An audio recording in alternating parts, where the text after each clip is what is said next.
Ayan, nandito po tayo ngayon sa may Lotus Mall. At ito may bazaar dito. At interview natin ang may-ari nitong gumagawa ng kasaba cake at leche plan. O ma'am, ano po name nila? Alina. Okay, taga-saan po? Pampus. Okay, ilan taon na po? 56. Okay. Ano pong special dito sa ano nyo? Sa mga cakes? Yan, ito masarap po aking kasama. Mabili yan sa akin. Okay. Tapos po, special longganisa.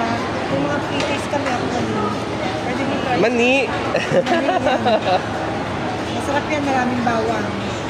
Kayo po mismo nagawa? Yan. Kayo po. Pero ito sa akin. Yung nagbe-bake po ng cake, sino po? Ako sa akin.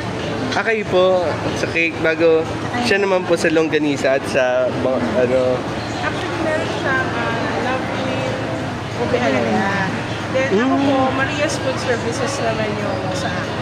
Maria's Food Services. Nagki-catering po ba kayo?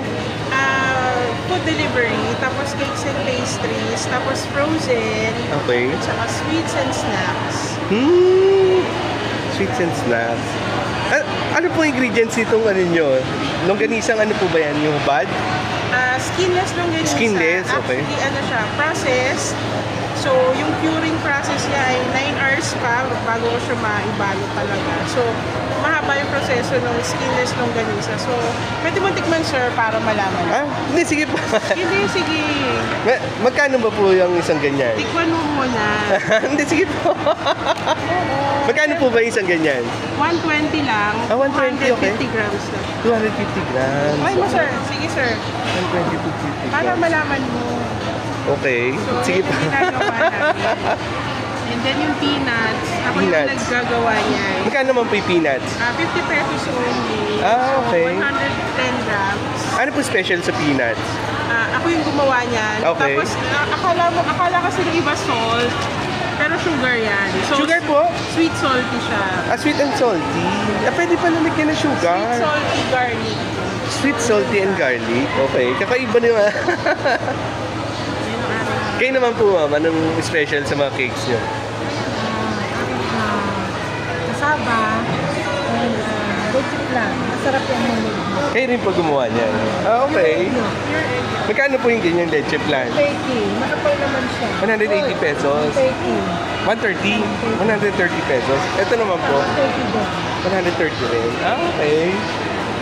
Masarap siya. Masarap na.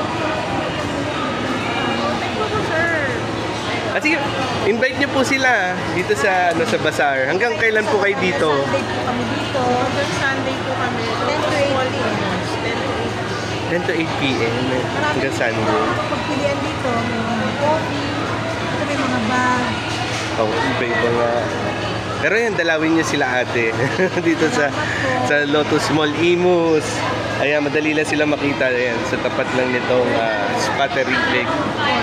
Sa may food court. Ayan, Mr. DIY. Ayan. Mukhang masarap naman. May mga pre-taste sila dito. Okay, ito po si Ninyo Christopher Diaz. Back to yung mga kapakabitay nyo. Ciao.